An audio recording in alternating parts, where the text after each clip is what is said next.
What's up, everyone? Welcome to another amazing episode of Culture FC, the weekly soccer show that's not really about soccer. We cover lifestyle, fashion, music, politics, religion, all of the things surrounding the beautiful game, just none of the things happening on the pitch. My name is Louie, and I'm joined here by Alan and Brendan. And this week, we got to talking about religion in soccer and soccer as a religion. We've seen the rise of Mo Salah over the last year has been astounding. But what's also been astounding is the reaction he's been getting from supporters in support of his religion. And so we decided to dive deeper into the effects of that, why that is, all the good that can come out of it. And we also talked a little bit about soccer as a religion and how people view their soccer team, soccer players as deities the same way that religious people view their deities as deities. You can find us on Instagram at culturef.c. Don't forget to follow us there. Get some behind-the-scenes footage that you don't get to listen to or watch in these videos. Not to mention, we also have our own soccer-inspired fashion line called Treble, and you can find us at Trebleware on Instagram as well. Don't forget to leave us that 5-star review. You reviewing it helps us rank higher on both Google Play and iTunes, and it just gets more people to listen to our stuff, which means we're doing something right. So we appreciate if you guys could give us that awesome review. As of today, we are exactly 1 month away from the start of the World Cup. Of course, you're going to be getting this episode 7 days later, but we are down to the last month before the World Cup, and needless to say, we are all incredibly excited. With that being said, I'm going to stop rambling now, and let's jump right into the show.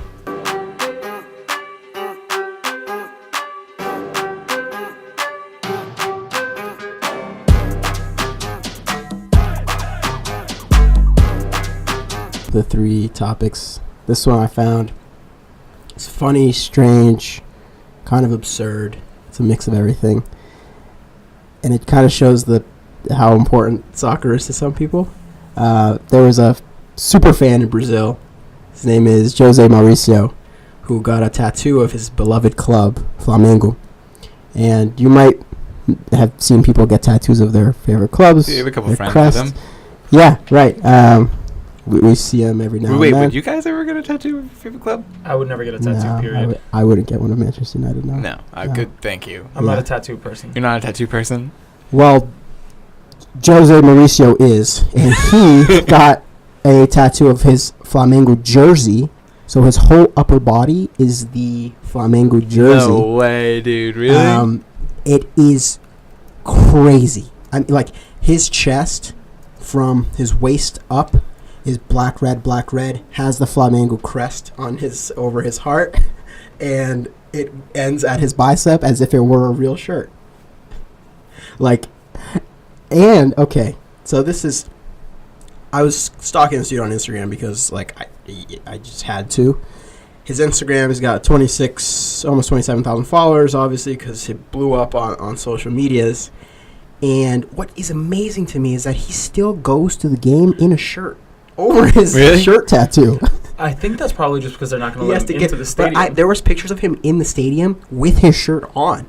Okay, and it didn't look cold or anything, so I was just like, okay. Well, because the big picture that came out that went viral was of him without a shirt on at the stadium. Oh my god! Because okay. Look, I'm not a tattoo person, and whoever your feelings are on tattoos, it doesn't really matter. It's just like, it's a little genius to never. You would think at face value it'd be a little genius to never have to buy a new jersey, because we always talk about how expensive jerseys are. You know what I mean? Yeah, never buy a new jersey again. All of a sudden, you must have spent several thousand to get your body tatted, but you never have to spend it on a jersey. But then for this guy to go and still be wearing jerseys on top of his jersey tattoo body, I don't know. It does show a crazy look, I will say. It's kind of cool, but I don't. Jeez, man, that's interesting. Yeah, we'll put the links for this guy's Instagram so you can stalk him as much as I have. But he also got Ziku's autograph over the crest and then tattooed the autograph on nice. Onto that's pretty cool. That's interesting. A little more. It makes it definitely more unique, but yeah. Is this guy Do you married? think it's too far? Looks like he has a girlfriend. Do I think it's too far? No. I've seen people get tattoos of some ridiculous stuff. I've seen people, you got dudes who like tattoo a full skull onto their heads. You know what I mean? Yeah. You see some crazy stuff. I think this is perfectly awesome. If you're gonna get a tattoo of your club, might as well make it interesting and make it an actual jersey. This man can go to every barbecue from now until the day he dies, and will never have to wear a shirt. It'll just be, I'm good, I'm chilling. My mom made a good point in that. I was like, I showed my mom, and she was like, oh my gosh, whatever, this guy's crazy. She was like, well, now he has to get the shorts too, right? I feel like he just kid it out. Okay, so my question is, how does one hide their sensitive parts? I would say just go Speedo. You go Speedo in the same style? color as whatever the the main part of the shorts would be, and then just. I don't even want to know if you can tattoo your genitalia, but if you can, yeah, you can. You can totally tattoo your genitalia. I'm not gonna ask how you know, but okay, we're gonna go from there. Definitely sensitive. Yeah, it's got to be so sensitive. Okay, I do say that he has to get the shorts. He's got to be a full kit, dude. He's got to be a full kit wanker. Yeah, yo, it's that's like a new level of fandom, like.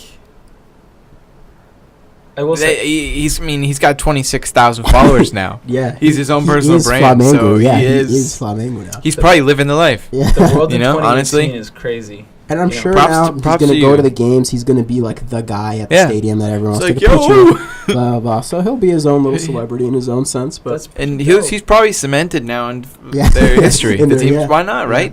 There's probably gonna be so many pictures made of him, and as he ages, he's never gonna not be a Flamengo fan. Like. I will say, this is such a 2018 thing to do. Like, the guy's getting famous off of something stupid he did for, I'm sure, not stupid. He did it for his love for his club and everything, but, he's basically on the come up now because he got this full shirt tattoo. Yep.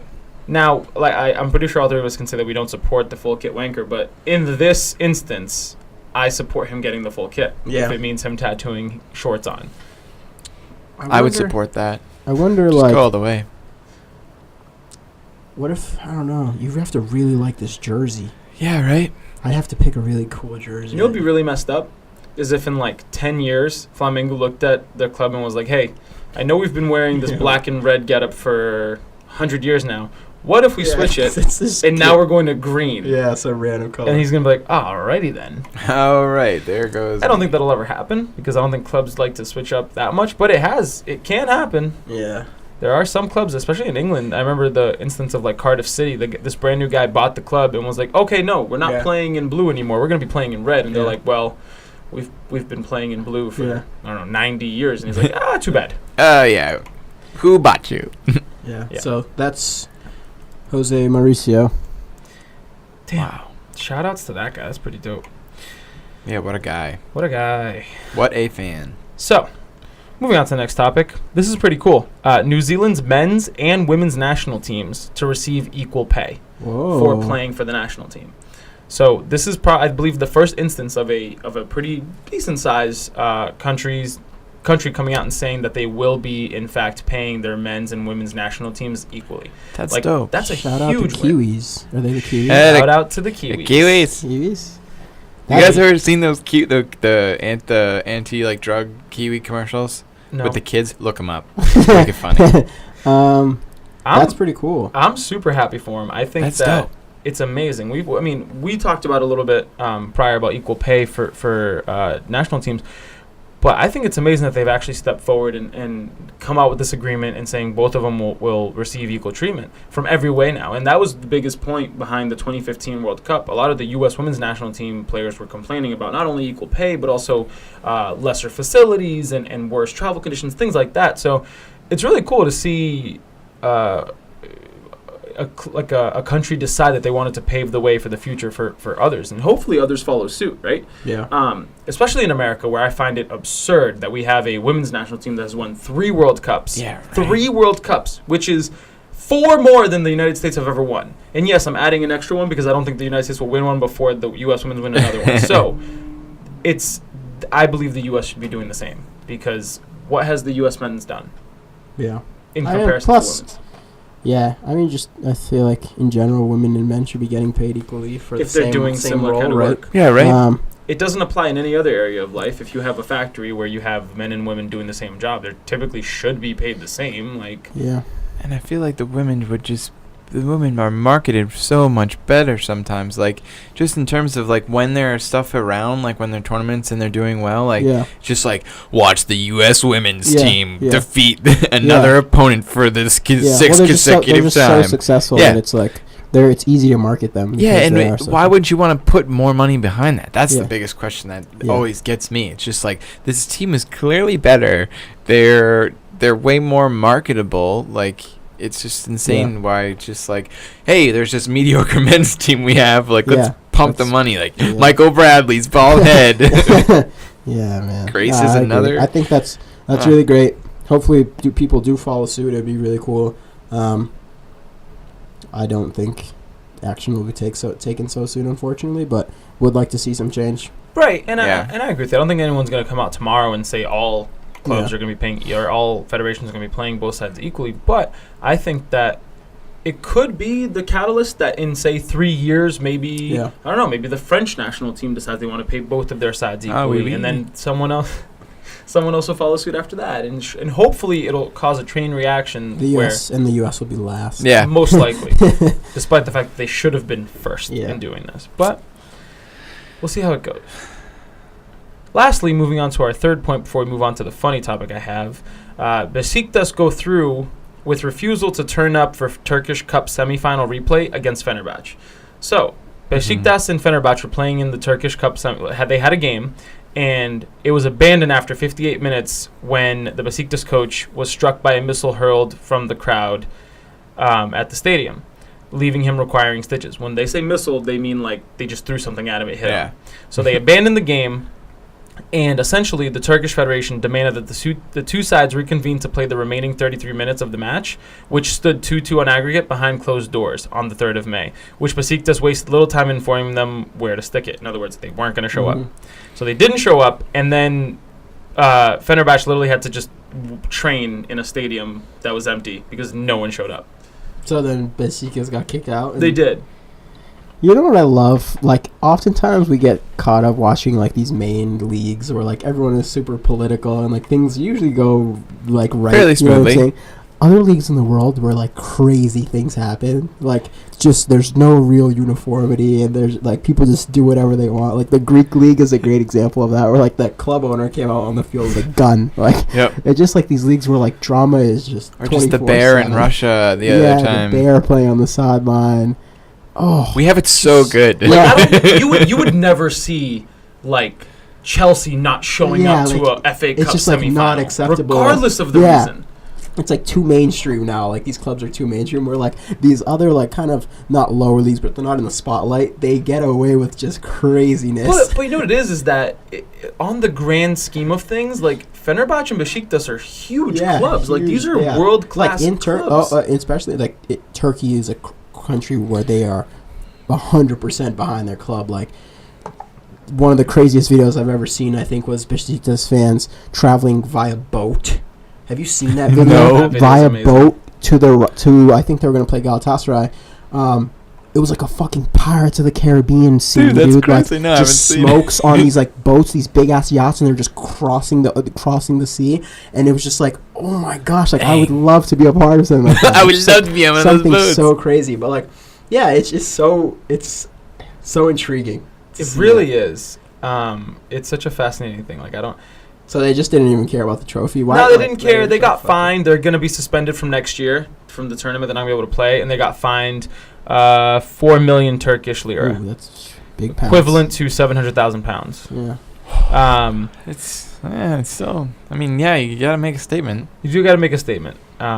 Interesting, though, that a club would rather forfeit money and the choice of a tournament to stand up for morals, which, in a weird way, I find it kind of cool because a lot of times morals get thrown out the window in soccer, where they're like, when money's involved, people just throw out their morals. So I find it cool. I think that it's really cool that Besiktas stuck through with it and decided not to go through. Sucks to be them because now they're not playing next year when they have to pay a fine. But what are you gonna do? Now, on to the funny one. This is hilarious. Was that already 3? That was 3, but I'm gonna. We're remix today. I'm just gonna read the headline to you, and then and then we'll talk about it. Headline reads, momentary confusion in League 2 as Swindon's James Dunn sent off for foul on Accrington's James Dunn, who was sent off for his reaction. Is that an onion? No, it's a legitimate article.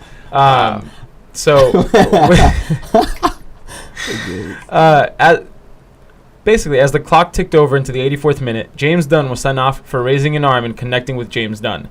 Dunn, from Swindon, was shown a straight red for his crime, only to be swiftly followed down the tunnel by Tunn, from Accrington, who was given a second yellow for his reaction. So James Dunn and James Dunn were both just out in the tunnel, just hanging out. Yep, they both got sent off. Wow. I think it's incredible that you have two dudes named the same thing and they get into a fight and both of them get sent off. That's what I'm saying. Just like lower leagues just have crazy things that happen that would never, like just things that would never happen in like top divisions. Like amazing stories. That's phenomenal. That is phenomenal. Oh, shout out James Dunn. And also shout out to James Dunn. Who, like, what was the score of the game? Swindon ended up winning 3-0. Ooh, James Dunn's going to be pissed. Both. Well, one James Dunn will be happy. They won. But. Yeah, I guess. Oh, that is rich. That was awesome. Cool. Yeah, so I think that's we can move on to the main topic of the day. Yeah, for sure. And today's topic is kind of brought to light because of Mo Salah, who this weekend officially won the Premier League Player of the Year. Not to mention breaking the Premier League scoring record in the season. 38 goals? 32 in the Premier League. 32 in the Premier League. 38. He's up to almost 40. Oh, yeah. Yeah. I think... And we still got the Champions League final. I think anyone who's seen him play this year probably expected him to win that trophy for the Premier League. I will say, up until halfway through the season, I thought it was Kevin De Bruyne's or the Golden Boot or the best player. Best player. Yeah, which award? Sorry. So midway through the season, I did think Kevin De Bruyne was going to win it. But then again, Mo Salah just turned it up from January till now. And because I distinctly remember sitting on like New Year's Day thinking, man, Kevin De Bruyne has just been killing it. But then Mo Salah. Yeah, he kind of he put his foot on the pedal and never really let up. Put it through the pedal. Yeah, through the pedal. And it's been super interesting seeing his rise this year in football because it's really shed to light some off the pitch stuff that I find super interesting and that I think really needs to be spoken about, and that is the fact that he seems to be, and I don't know how to properly phrase it, but he seems to be changing the perspective on how Muslims are being treated off the pitch, him being Muslim, obviously, and we've seen even Liverpool fans have chants about, oh, if he keeps scoring goals, then I'll become a Muslim too, which is something that I know in the U.S. I don't know if that would ever happen, a chant like that, especially within like the political climate that we're currently in. It's really refreshing and kind of it really kind of brings a smile to my face to see that, especially in London. London has the same issues of kind of they're going through this kind of same turmoil of nationalistic pride and not wanting migrant people to kind of take over, quote unquote. Well, it's not just England or London. I think it's a big issue that's happening across the world right France. Now. I mean, a lot of countries are really having to deal with this. I don't want to say it's a problem, but are dealing with this of more migrants, and they're all dealing with it a little bit differently. Like Germany opened its borders completely to all migrants, and so it's a lot of it is happening where a lot of the Eastern countries in the world are having to deal with.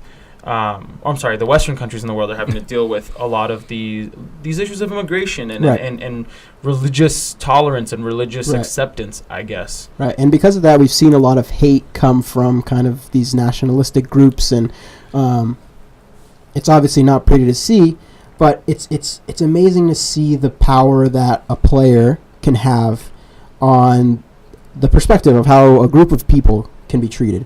And so we kind of want to today dive into not only the phenomenon behind Mo Salah and what he's done for the Muslim people, but just kind of soccer as a religion, right? And we kind of you'll run around a an article like this that comes up every now and then, that soccer is more than just a sport, it is a religion, football is this and that. But I mean, if you really go look down in the bare bones of it, it can very much so be a religion, right? I mean, we talked about Jose Mauricio right now, that who got his freaking Flamengo jersey tattooed on him. That is this kind of extreme devotion to something. I'm sure he idolizes these players. Zico, who he got his autograph tattooed on his chest.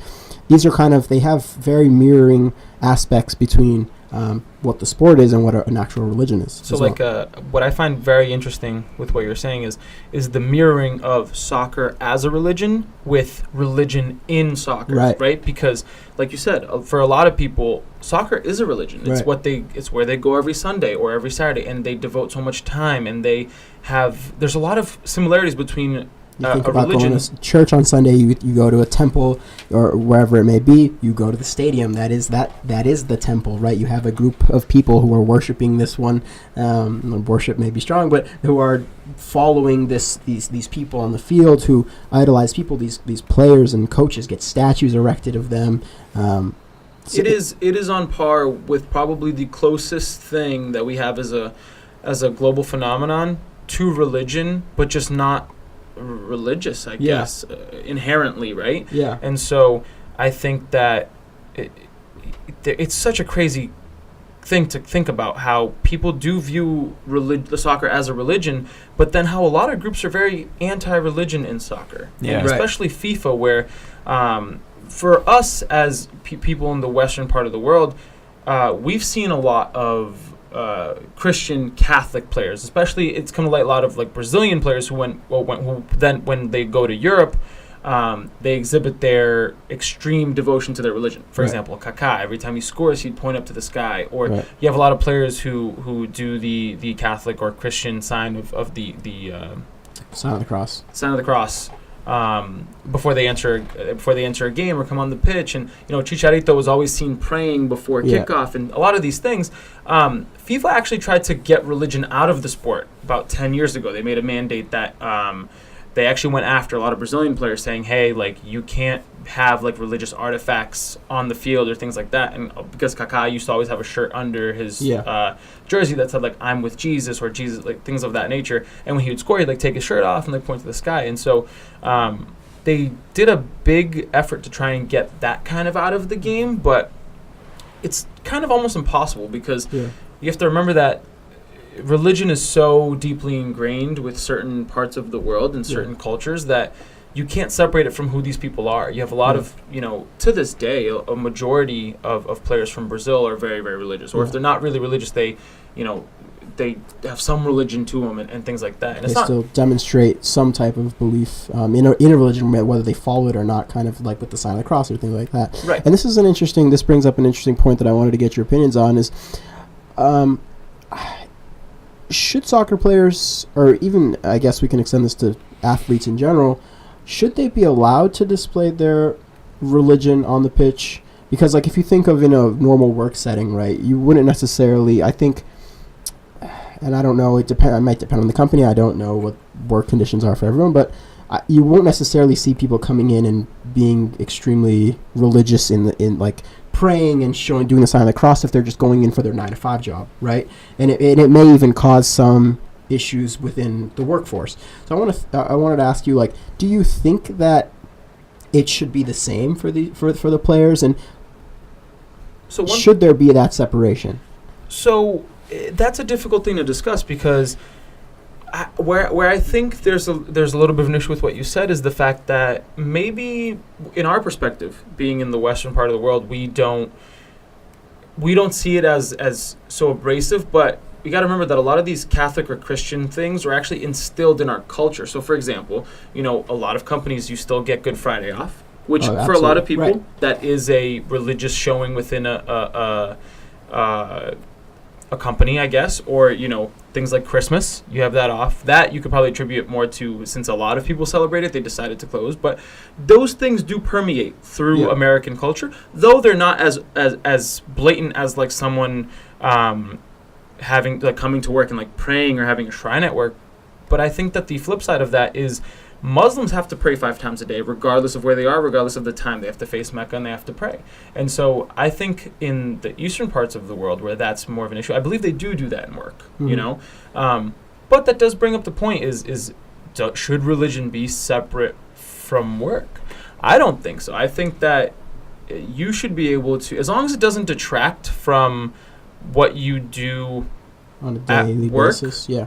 If it doesn't affect your output, then I think it should be accepted. Yeah. Because it's so ingrained into who people are, right, that it is what it is. Yeah. Yeah, I agree 100%. If it's not affecting like those around you and or your work, and it helped, if you helped you get to where you were, you know, which I'm sure a lot of these players and a lot of the people really give a lot of thanks to the powers that be.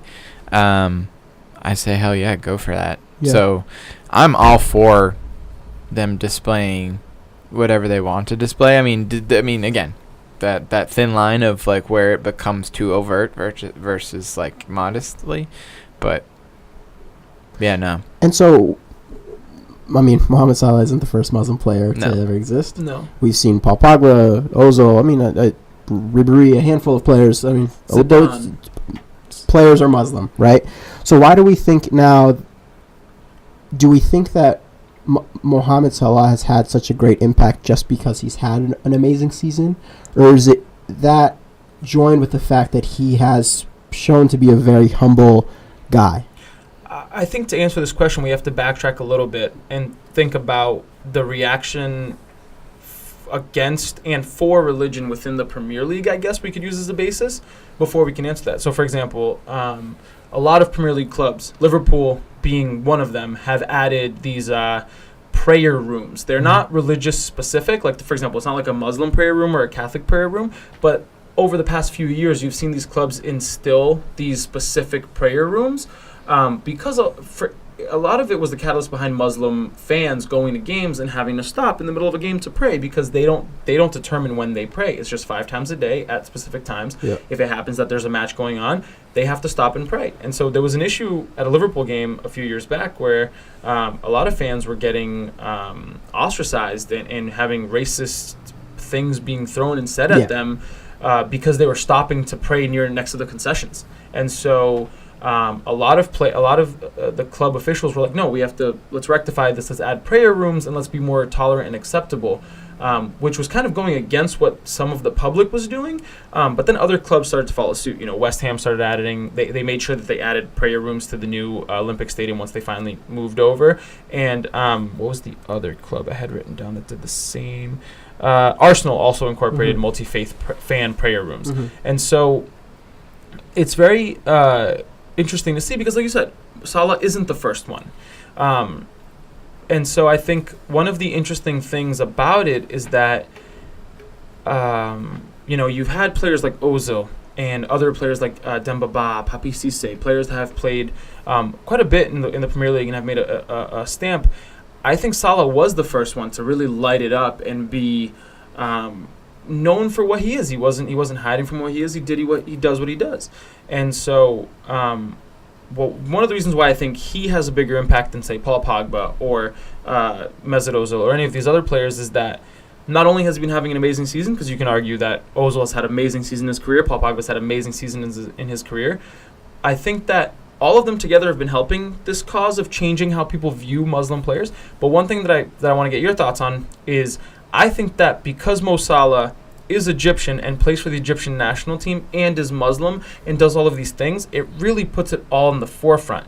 Because you look at Mesut Ozil, he plays for Germany nationally. Paul Pogba plays for France. There's nothing wrong with those things, but for most people, you don't generally connect Germany with Islam, and you don't connect France with Islam. But you think of Egypt, it does connect a little bit more with Islam. And so I think it's more of a cocktail of all of these things where, Paul Pogba shines on the greatest stage, but he also shines for France and he shines for his club, and he also does his part religiously to put that out. So that does, of course, help. But I think that I guess what I'm trying to say is maybe when Mo Salah does it, it's a little bit more connected across the board. Absolutely. I think he definitely fits more of a schema of like what a mental model of what people think of when they think of a Muslim. I mean, you don't want to judge, obviously, you never want to say that, but I think just normally when you think of that, he is the Egyptian king, as people have kind of coined him. It fits more with what you would think of as a Muslim. Another thing that I really think helps him is that he has Sane, who also does so they bow down, right? Goals, wherever it may be, that kind of unity and power that they have together really makes for a stronger message, and especially because they've scored so many goals during the season. If they're repeatedly kind of going through this process and going through they're producing these images. As a soccer fan, you are, and you're going to be more exposed to that. It kind of makes it seem more normal, right? Because in normal Western society, it may not be normal to see someone stop and pray in the middle of what they're doing at specific times. Here you're seeing these guys really shine at the biggest stage and still be faithful to their religion, display it, and just be humble about it, right? These guys aren't out being flashy and doing what they're doing. Doing their jobs, thanking their God, and kind of moving on from it. I think that's actually a super big point, because before, when you had these Muslim players, a lot of times if one of them was shining like really brightly, a lot of times they were like the only player on that team that were doing that. Right. Or if there were another one, maybe they weren't as impactful as Sadio Mane and Salah together, right? And so when you have two guys who are crucial to your club, who are in the front of who are in the limelight and the spotlight all the time, it starts to become a little bit more normalized. And I think that's a huge point, because if they're doing it together, it's not just it's harder for you to be like, oh, it was just the one Muslim player. For those of you who are more like, I don't know, not anti-religion, but more like your eyes haven't been open as much, I guess. I think that like having two of them together adds more power to that. Right, it exposes you to something, right? Some people might not. Some people might have an idea of a certain group of people because they haven't been exposed to them. They have no idea. I mean, I know that's a thing here in the U.S. You just don't know Muslim people. You think that what one bad person does represents the entire culture, and obviously you don't want that. But here, Mohamed Salah is the reverse of that, right? He's this one guy who is representing them in the best light possible. He's shining. He's converting people to make songs about how they will convert to be Muslim, right? It's wonderful, and it's great to see, especially a lot of videos I've seen of little kids, boys and girls, kind of dressing up with his hair, having his jersey, getting the beard, and kind of just like that dispels this whole issue of being Muslim and how that could potentially be a harmful thing. And he does so much for his own community too. Not to say that other soccer players don't. I just think that with his career, he is in a pivotal moment where he can do such good things, and it'll be recognized. So hopefully that will create more people to start giving back and stuff like that. Like, he sunk like $250,000 or $500,000 into some like sewage system for his village. And like, that's huge. Like, he has like all of Egypt. I remember I saw a picture of a highway in Cairo, and like every other billboard was Liverpool, Mohamed Salah. Like, it's just, he has the power right now, and it's come at a really good moment for him. I think it's to kind of answer my own question, is just like, it's been a perfect concoction of timing and then him playing very well and having the teammates that he has to kind of shed this light on the Muslim culture and really put them in a good light. I do think that if it were 10 years ago and Mohamed Salah was having the season that he's having today, there would be a lot more backlash against him and his religion than today. I think that there have been other players who have started to open up us in the West's eyes about Islam and the Muslim people. And so I think that today he is starting to be more accepted. Of course, there are still people out there who are very racist against religion, against race, whatever it is. But I think that because there have been a few other players before, I think he came at the right time to really start to help turn that tide and dispel that within how you view a soccer player.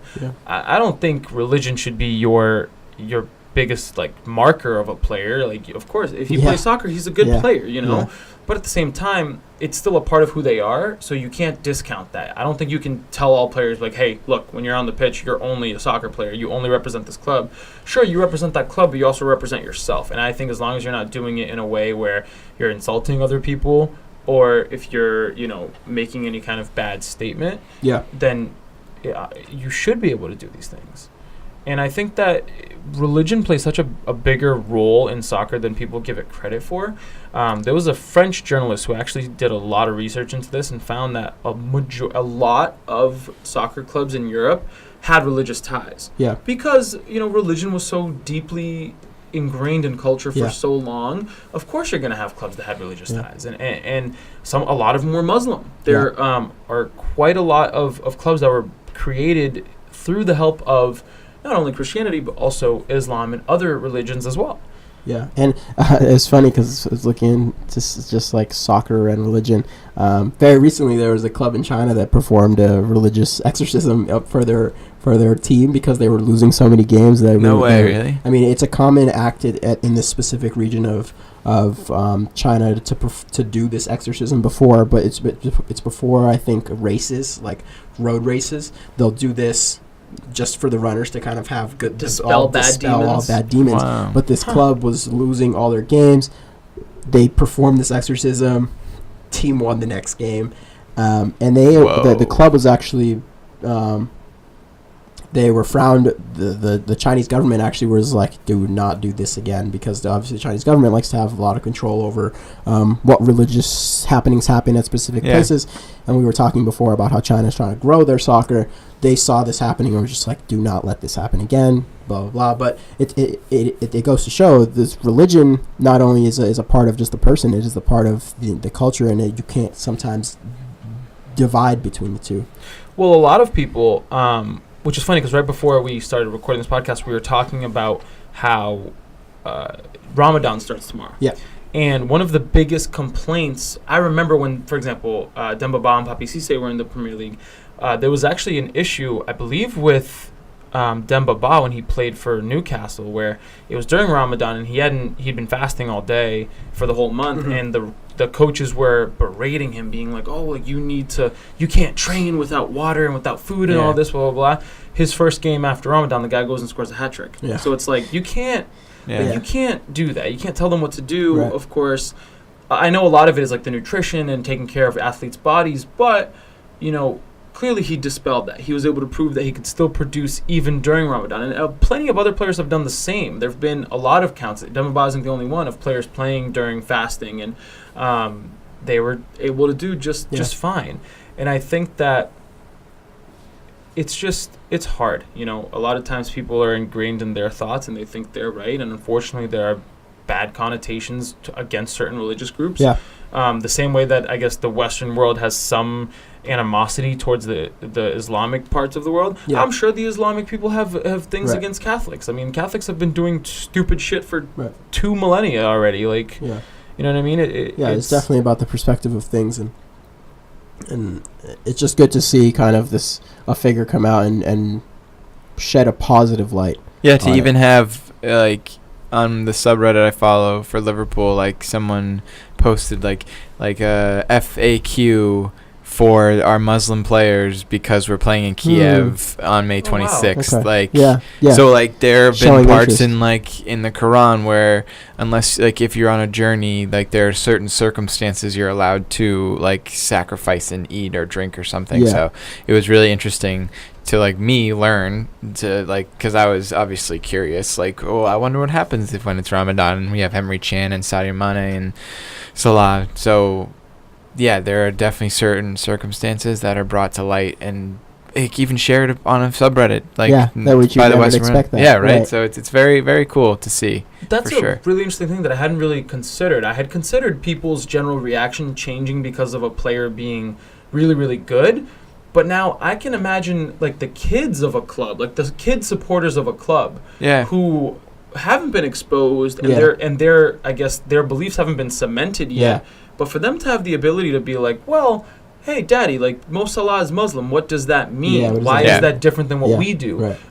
If that allows some kids to learn about other religions in other parts of the world, I think that's amazing. Right. Yeah. And just be able to accept it, right? Like I find that fascinating that now that's being taken into consideration for how the fan is planning for the Champions League final, right? Because as a fan, I mean, myself, I'm on Twitter and I want to know everything. I mean, like Anthony Martial wasn't in the game yesterday, and someone was like, "Well, his wife is pregnant, right? So maybe he missed the game because she's giving birth." We're worried. Little things like that that like, and they're not necessarily at the forefront, but they become very normalized and.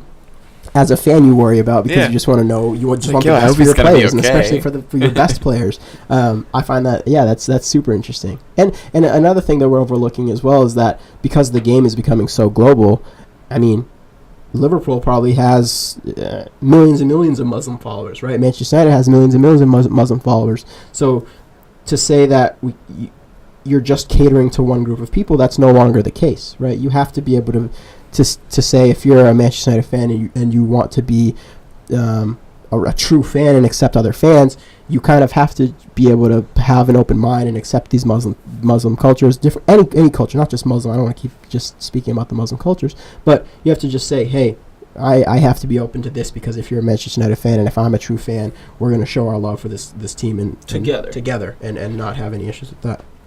I think that's super important. The game is global. Right. And as much as we talk about, supporting local and understanding that clubs are things ingrained in a geographical location, you got to understand that because the game is so global, it goes past that at times, The fact that Mo Salah is from Egypt but he's playing in Liverpool, but because by him playing in Liverpool I now know about Egypt. Right, and it puts him in the national spotlight, and it has a ripple effect across so many different layers. Like I just said, the fact that you now know as an American kid raised in New England that Mo Salah is Muslim, and if that opened your mind a little bit more towards what being Muslim is and what the religion of Islam does is phenomenal, especially here in America where we've been berated with for the past 17 years of anti-Muslim sentiment because of 9/11. You have things like that it's just such a big change, and it just ripples across, right? And you have to remember that it is global. So having players like Salah, who there's shouts of him winning the Ballon d'Or, that could be a crazy thing. Yeah, that would be amazing. Man, let me see those.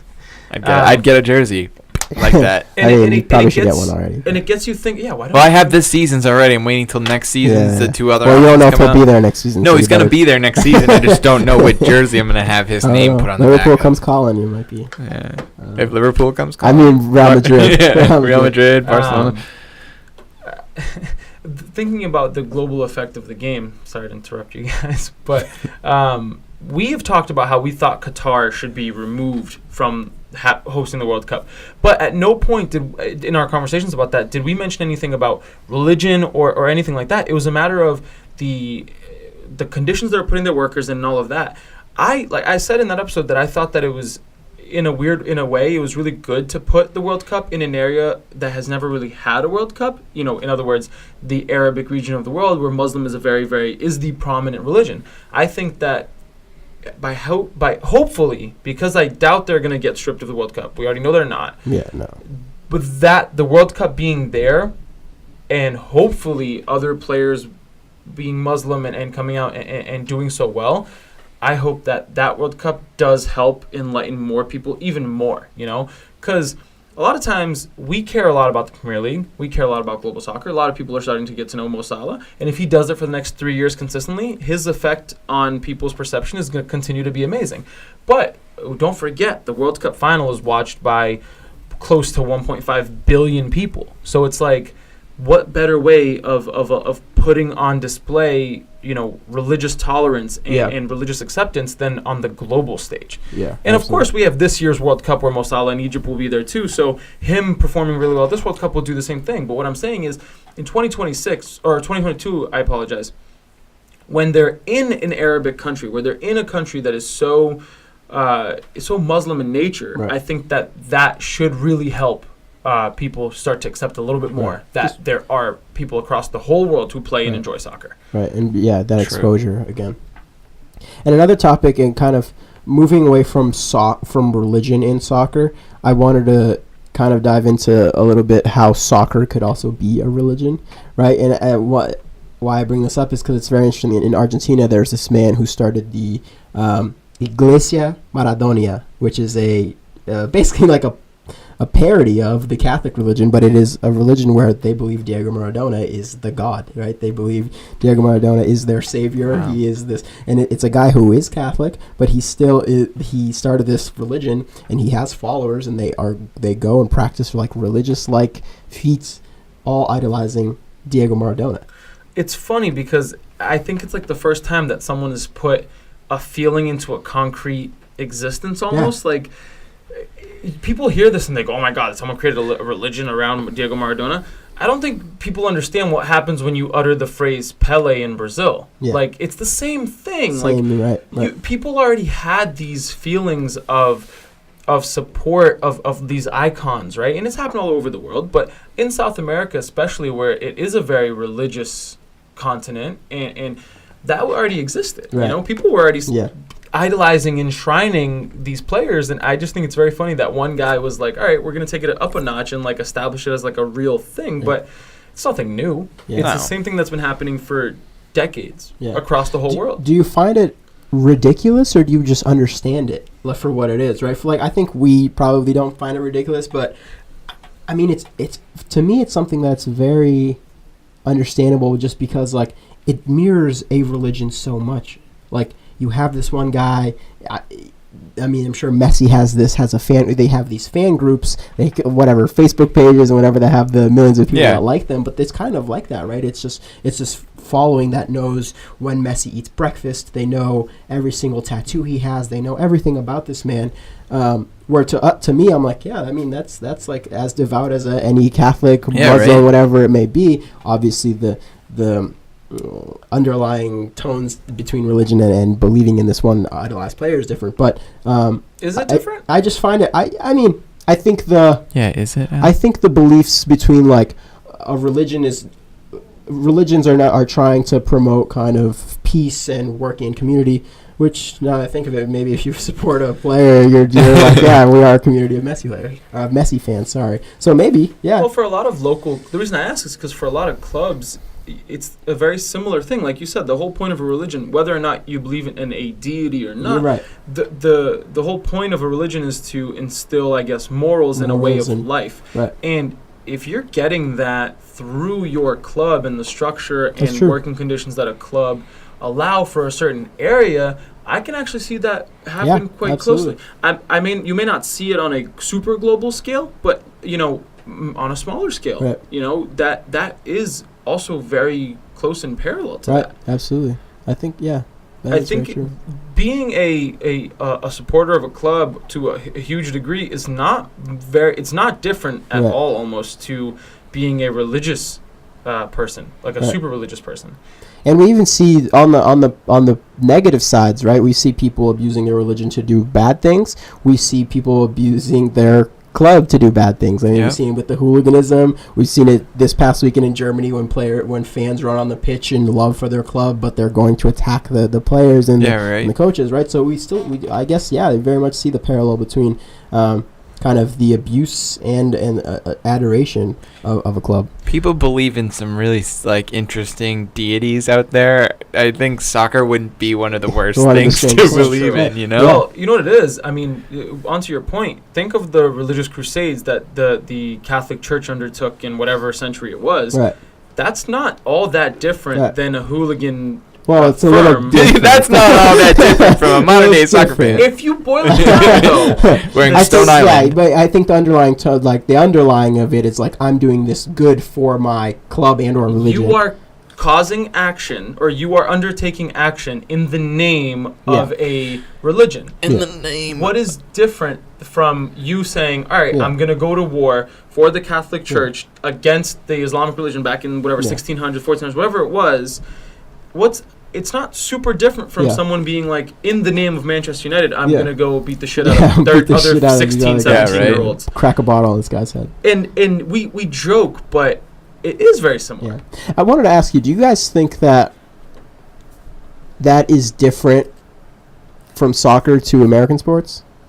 I don't think there'll ever really be a religious atmosphere within America until the structure changes of how American sports are.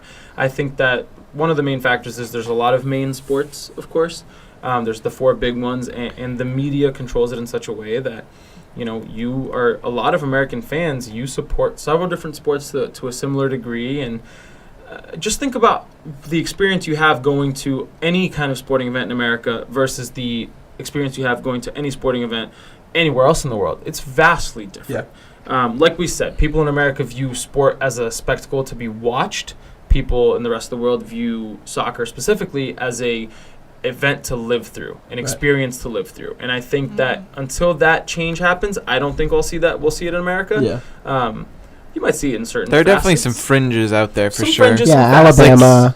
Or just like some football teams out there, No, definitely. I think, but I'm saying on the larger scale. Exactly. Well, because you have. No, I don't think we'll ever get the general fan base that is. I think that point is what you're the one that Louis said about having 4 basically major sports, because then it's like, how can you really have that fealty to something if you also have to have that with 4 other things? Like if you're watching in religion, if I am Catholic, I am really just going to be Catholic. I'm not going to be Catholic and a little bit. Like I'm not going to be Catholic for 9 months out of the year, but then for 6 months I'm also going to be Buddhist. Right. So I think that plays a major role, because when you're speaking of a religion, you're normally speaking of you're just believing in that one thing and that the core values between that. Even if it is different sports, I think that when you're putting your heart into something, you kind of are just doing it for one thing. Yeah, it's an interesting thing to think about, right? Even in the off season, I will still be reading Manchester United news. Right. I still follow it very closely. By virtue of the Patriots being really, really good, I told myself I don't pay attention to the Patriots between off season and the beginning of the season, because it's like I don't feel the need to. I think they're like, I just don't care as much. In American sports, like I might follow more Celtics news in the off season than I would normally, but I still don't. I'm not glued to my phone at every notification. Yeah. Now, if I get a notification from Manchester United in talks with XYZ or Jose Mourinho planning on buying this guy, I will pay attention to everything in the off season. And I think too, like, if we remove it being us, who are obviously big soccer guys. If I were a Pats fan and then it was the offseason, then I had baseball to fill that void, right? Yep. So I have something where I can take my mind off of something else. I don't necessarily need to be 24/7 on top of that one team, which, again, I mean, if you're following a religious thing, you want to live that wholeheartedly day in, day out. So. But, yeah, I think that's...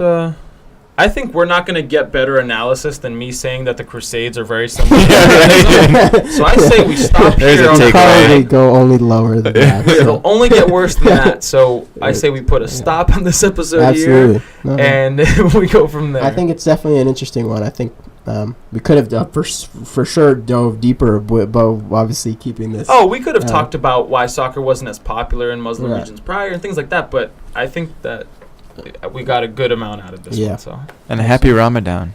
Yeah, happy Ramadan, and I don't really have anything else though. All right.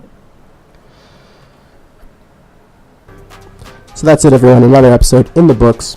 Let us know what you think. You think it's weird to have a soccer team or a player be idolized as a religious figure? Let us know in the comments. Send us an email. DM us. Message us wherever you may find us. As always, be sure to leave us that 5-star review, and thank you for listening.